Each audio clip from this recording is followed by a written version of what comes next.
everyone, and welcome to this episode of Policy Talks from the Indian School of Business. I'm Dr. Arushi Jain, the Policy Director for the Bharati Institute of Public Policy at ISB, and I have with me an eminent guest today, Mr. Aiban Swer from the Meghalaya Institute of Governance. Thank you. Warm welcome, Mr. Swer.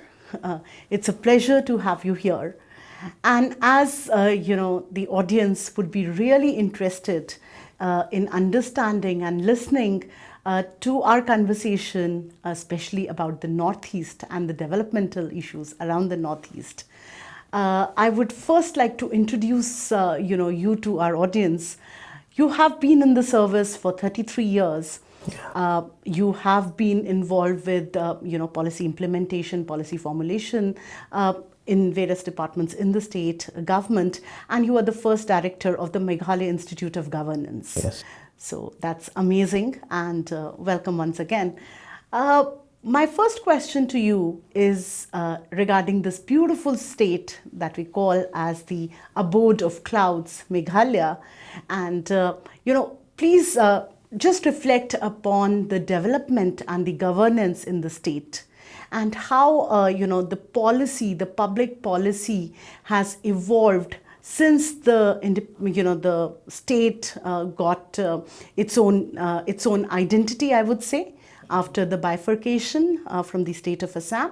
So how has development happened in this agrarian state, and how do you look forward to the other things around? Thank you, Dr. Arushi. Meghalaya was carved out of erstwhile Assam in 1972, and it comprises about 22,000 square kilometers of geographical area.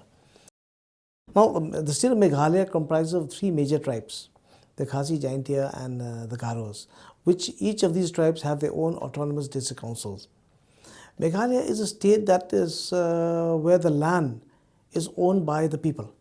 95% of the land is owned by the people, and government controls only directly owns about 4%, a little bit of the land. So for every bit of development, the people has to be put in as part of the decision-making process, and otherwise it will not move on.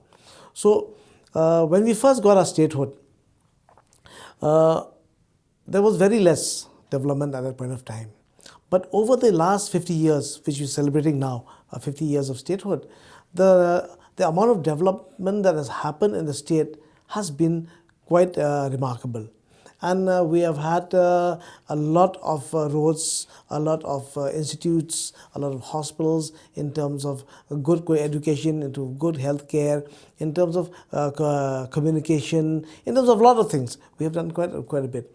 And we have also taken a lot of advantage from the Government of India programs, under the various flagship programs that have been given to us. But then over the years, as my experience in working over 33 years, I've implemented various kinds of schemes from various flagship programs, Government of India. And I realized that if we were to look at if 100 schemes have been received by us, say about 80 schemes have been completed, 20 not completed for various reasons. Out of 20 out of the 80 schemes that have been completed, maybe about 50 to 60 have been successful. Now there's a gap between the successful schemes, completed schemes, and the number of schemes that we receive. So the thing is, some of the schemes were, as I may put it, like square pegs and round holes. They have been found to be successful in other parts of the country, and they have been airlifted and dropped into our state. Right. So as long as the scheme is going on, you find that everything is going very well. But as soon as the scheme stops, it tends to go back to the original condition, like a pendulum, right? So it was at this time when we thought that why not we start our own program? So that's when we first started around 2010-11. We started our own program. It was called the Integrated Basin Development Program. We started our own flagship program. But we said, if we are to progress, we have to design our own programs. And to do that, we created 4 pillars. First was natural resource management, because our state is endowed with rich natural resources. Lots of minerals, I think. In a year, we get about 63 billion cubic meters of rainfall, of water. Okay. But then out of that, we probably use 5% or less, and the rest just flows away off into the plains of Bangladesh and Assam. Then another thing is enterprise development. Right. We realize that unless and until our people change from the concept of being workers to the new notion of being entrepreneurs, we will not progress. Because for far too long, we have just become a state of consumers when we previously were a state of producers.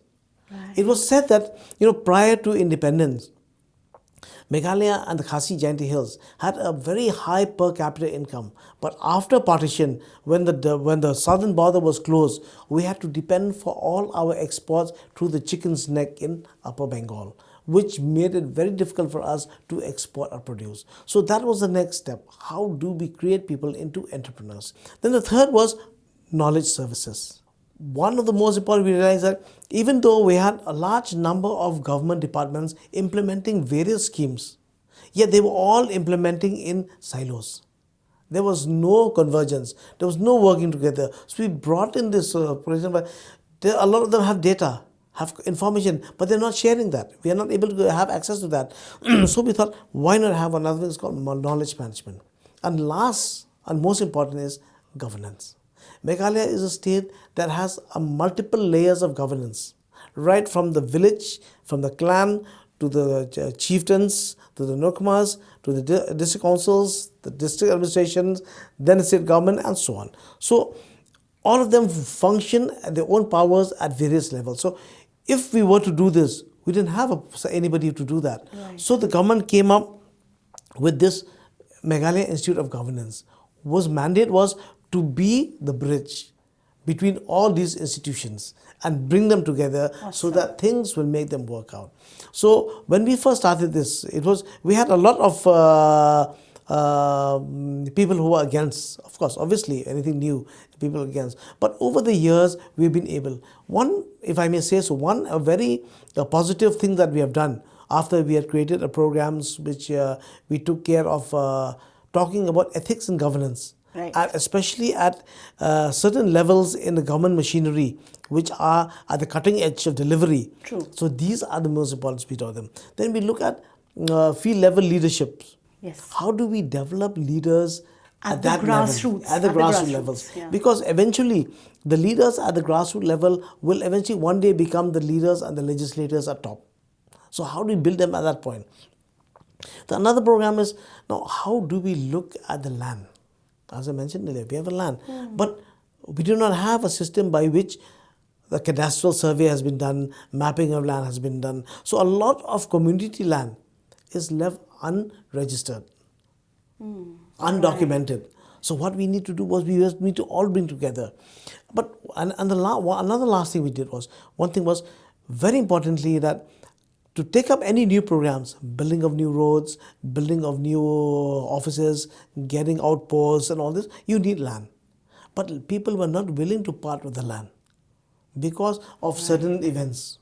So when MIG was notified as the agency to conduct all the social impact assessment for all land acquisitions in the state, it changed. It changed the scenario. Why? Because suddenly people were dealing with young, idealists, innocent young people from the institutions. Okay, so they had a lot of faith and a lot of trust. So over the last 2.5 years, which we did that work, we were able to complete more than 54 projects by which we were able to get land easily and works are in progress. Now, looking at all this picture, we have found that there are 3 pillars that we need to really work.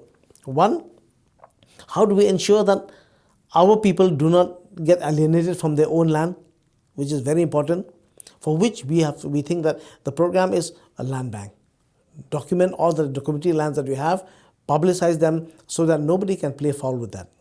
Second thing is, we are a matrilineal system where we take a title and a name from the mother. Yes. Now, so protection, care, welfare of the women has to be taken care of. And for that, we start looking at how do we take care of them and create that sense of responsibility in the young girls right from the adolescent age. We have started another program with that. So we're looking at that. So the third and most important pillar is the governance pillars. And here comes the people who make the policy. That is our legislators. Yes. Now, how do we do these legislators?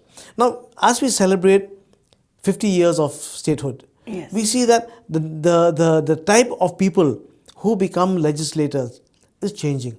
Yeah. It's changing tremendously. Now we have a diverse set of people who have suddenly been elevated to the level of a legislator. Yeah, and many And many young young people, legislators. Yeah. young and passionate people who are Very coming there. energetic, But yes. passion alone is not going to solve your problems. True. You need wisdom, Right. and for that we need them to be brought to a certain level of understanding.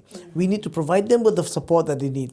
We need to I think provide them that with that was data. the basis Yes. of the That Meghalaya was, Legislative yeah. So Research when we came Fellowship. in, Yeah. we thought, yes, why not have the Meghalaya Legislative Research Fellowship, by which we put and attach certain fellows with a legislator to help them in preparing the kind of research work to preparing and know about the schemes, know about various issues, and help them in preparing the questions or the answers when they go to assembly.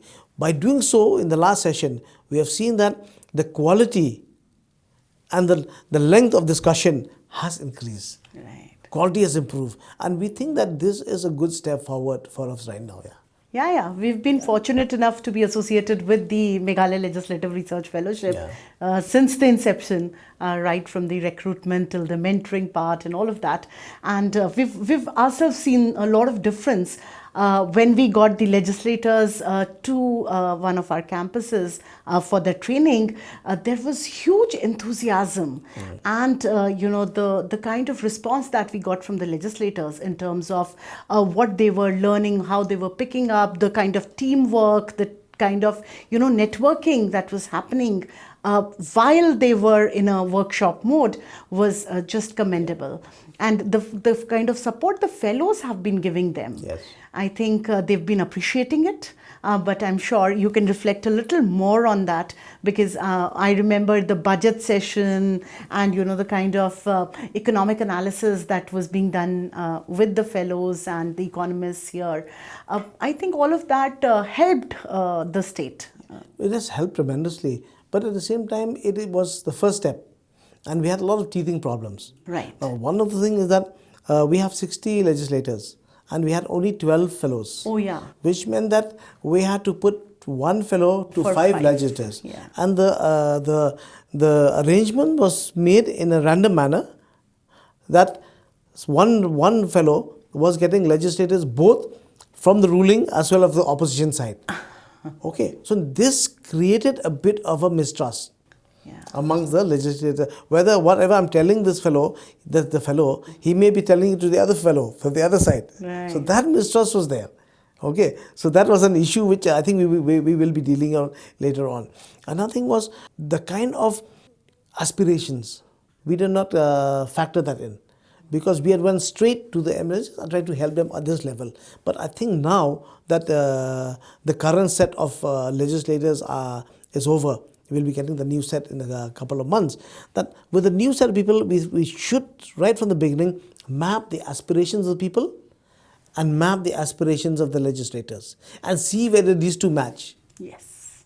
So these two match. Otherwise, our people want something else, the legislator wants something else, and we are here in the center trying to do something else, which again creates a very confusing scenario. So that is one way. And sometimes I think our the kind of work that we have been doing is very appreciative by the legislators and especially by the fellows, and because they are able to go and have access to every department's information. Yes. They could collect that, which is not easily available for anyone else. Right. Because they belong to a society within the government, we are able to have access to that kind of a data. And this numbers crunching, this data crunching done by these fellows has been able to give a very clear picture of the scenario. But all this is fine. But when we look at the state of Meghalaya in the last 50 years, Right. we feel that as residents of Meghalaya who have grown up there, studied there, worked there, helped everyone there, we've seen that there has been a lot of growth. We have developed tremendously compared with other states. But then when it comes to data and reports, surveys, we still tend to lag at the bottom of the pile. Yeah. For no reason, we are still not aware about that. So one way I'm looking at this is, how do we harness the talent, the energy of these young fellows to work closely with the legislators so that each of the SDG goals, each of these parameters that are being used for the survey, for ranking the states, is addressed locally at the constituency level, at every level. So that it's not that the government has to take care, because if sometimes there's always an accusation that if the government takes care, it'll take care only of the constituency where it has its own representative.